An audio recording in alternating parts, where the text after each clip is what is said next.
Saudara baru tengok, yakni Dong Xiaodong, iaitu jawatan kuasa guru-guru Cina dan jawatan kuasa sekolah-sekolah Cina, Dong Xiaodong, berjaya mengasak kerajaan, menerima dasar Unified Examination Certificate sebagai jurusan pendidikan nombor 2 dengan bahasa Cina, dengan budaya Cina, dengan falsafah yang lain. Dan diselitkan di situ nak mengabui mata orang Melayu dengan kemasukan tahfiz dan subjek-subjek agama. Untuk makluman saudara, tahfiz ni dah lama dah masuk. Tak payah dia sebut lagi. Sedangkan tak ada pun ikatan antara Dong Xiaodong dengan ustaz-ustaz pembela agama kita di tanah air. Tetapi bagaimana Kementerian Pengajian Tinggi mengambil itu sebagai suatu yang boleh dijadikan dasar. Semenjak tahun 75, kita dah tolak UEC. Jangan salah faham, 75 lagi Dong Xiaodong ni. Akhirnya hari ini berjaya mereka. Siapa yang meluluskan? Menteri Pengajian Tinggi. Siapa orang dia? Melayu tadi. Jadi kalau saudara dengar dengusan saya tu bermakna yang membunuh sistem kita sendiri, Melayu sendiri, bukan orang lain. Dong Xiaodong malam tadi saya dengar buat parti. Terima kasih kepada Menteri Pengajian Tinggi kerana telah sedar pentingnya UEC. Kalau balik nanti saya minta saudara gali dalam internet UEC itu apa? Apa kandungan dia? Dia mengajar sejarah-sejarah apa? Tanah besar Cina. Xu Huangdi 447 BC sampai kepada Dawei-jia, sejarah Cina. Tanah besar Cina. Itu dia ajar. Dia tak ajar Selat Melaka, dia tak ajar Muzaffar Shah, dia tak ajar Tuanku Mahmud. Itu yang dia ajar. English sebagai piagam bahasa. Oleh kerana kita bising dan memekak di bawah Seksyen 21 Akta Pendidikan, dia masukkanlah bahasa kebangsaan, bahasa Melayu, sebagai bahasa keperluan. Jadi sekarang, itu sistem dia.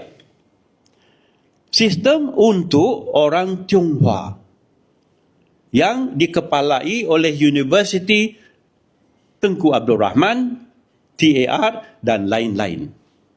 Senior Middle 3 sampai kepada pengajian 6 tahun. Selain daripada itu, UEC ini adalah sistem yang digalakkan supaya menerima sijil itu sebagai keutamaan di bank, di korporat besar-besar dan juga di Singapura. Ada cantuman dengan apa yang dibuat oleh Kementerian Pendidikan di Singapura. Selain itu dengan Hong Kong, dengan Taiwan, apatah lagi dengan Cina besar. Dengan Nanyang China ataupun Nanyang Chinese, juga UEC ini bergandingan. Tetapi mereka lebih cerdik. Mereka telah melangkaui Atlantic Ocean, terus ke Amerika, mendaftarkannya sebagai Legitimate Certification of Education in the Far East. Jadi itu buatlah kajian dia dan fahamilah bahawa ini sistem pendidikan yang sampai bila-bila akan bersaing dengan sistem pendidikan sekolah-sekolah kebangsaan kita. Di mana SPM menjadi sijil, ya. SPM dan SPM dan STPM, Sijil Tinggi Pelajaran Malaysia. Dia hanya United Education Certificate, UEC. Jadi bila ada dua sistem, sampai bila pun kita tak akan bersatu sebagai rakyat Malaysia. Kita boleh bersyarah tentang topik ni UEC saja satu hari ni, tapi tak itu tujuan saya. Jadi sekarang dah nyata bahawa Menteri Pendidikan Tinggi dengan dokongan Menteri Pendidikan yang berfalsafah sajak, mata bulat dan menyeleweng bila bercakap. Mereka berdua Melayu. Sebab itu ada ahli parlimen dari Johor menyatakan kamu dua orang patut berhenti sebagai menteri. Tahniah kepada beliau.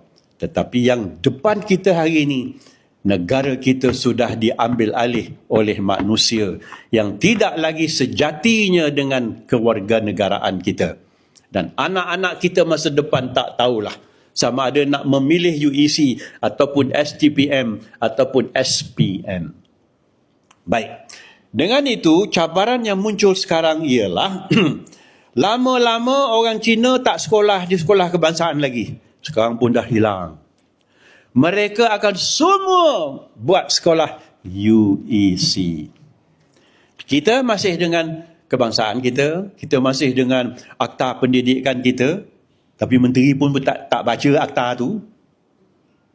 Saya cakap betul-betul lah. Kalau dia baca, ini tak akan jadi. Tak baca dan tak faham. Dengan yang demikian, sampai satu tahap nanti, menerusi pendidikan, kita akan dialih tamadun, dialih bahasa, dialih politik, dialih ekonomi. Ini dia. Jadi dengan itu selesailah. Kita pun akan menjadi peminta sedekah politik, peminta sedekah ekonomi kepada mereka yang berkuasa pada hari ini. Terus, satu lagi. Wakil politik Melayu. Mereka dalam keadaan yang ada di depan ni. Maksudnya, politik Melayu berpecah, merugikan bangsa Melayu. Tiap ketua parti ada 9 sekarang. Setiap yang ada dalam 9 tu nak jadi Perdana Menteri. Ada pernah mereka cakap pasal UEC? Ada pernah mereka cakap pasal ekonomi susah? Adakah mereka bercakap pasal harga barang import 70 juta satu tahun buah-buah saja? Berapa banyak mereka tolong orang Kedah, orang Perlis dalam bentuk pertanian? Tak bincang langsung.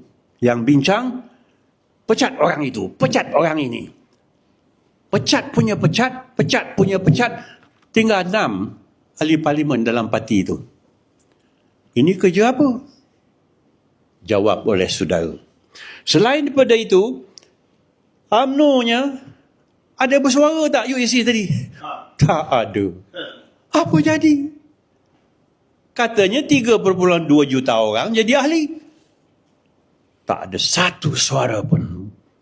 Saya telefon Datuk Seri Megat Omardin, sesuatu politik kepada Timbalan Perdana Menteri. Beliau tak berani jawab. Dengan yang demikian, PAS ada menyiapkan satu nota. Tapi itu nota saja. Tidak cukup dengan nota, tak cukup dengan telefon saja, tak cukup dengan apa. Sepatutnya sekarang sudah ada di Jalan Batu Road atau Tuanku Abdul Rahman kurang-kurang 10,000 orang. Kalau dulu macam tu, sekarang tidak lagi. Jadi baru tadi kita kata fashion tu dah tak ada. Walaupun diambil lidah kita, dikeluarkan nafas kita, bahasa kita, ekonomi kita, kita masih buat Buat apa parti politik sebesar itu? Ini dilema bagi kita yang berfikir petang ni. Baik, sekarang kita lihat dekat sikit. Iaitu PAS dengan 43 kerusi dia, DAP dengan 40 kerusi dia, UMNO dengan 25 kerusi dia, dan lain-lain. Mereka ini sekarang terumbang-ambing dan tidak menyatu. Lantaran itulah Tun Mahathir kata, marilah kita buat payung besar Melayu, Malay Secretariat. Dah separuh jalan. UMNO pula bangun, mengatakan, kami nak buat rumah bangsa. Rumah bangsa apa? Malah kita sama-sama. Kita agih-agih kursi. Bernama Melayu, undi. Bernama Melayu Islam, undi. Baru kalah mereka yang sedang merejam kita dengan UEC ini. Kalau tidak, kita akan kecewa dan berkelanalah kita di negara kita sendiri.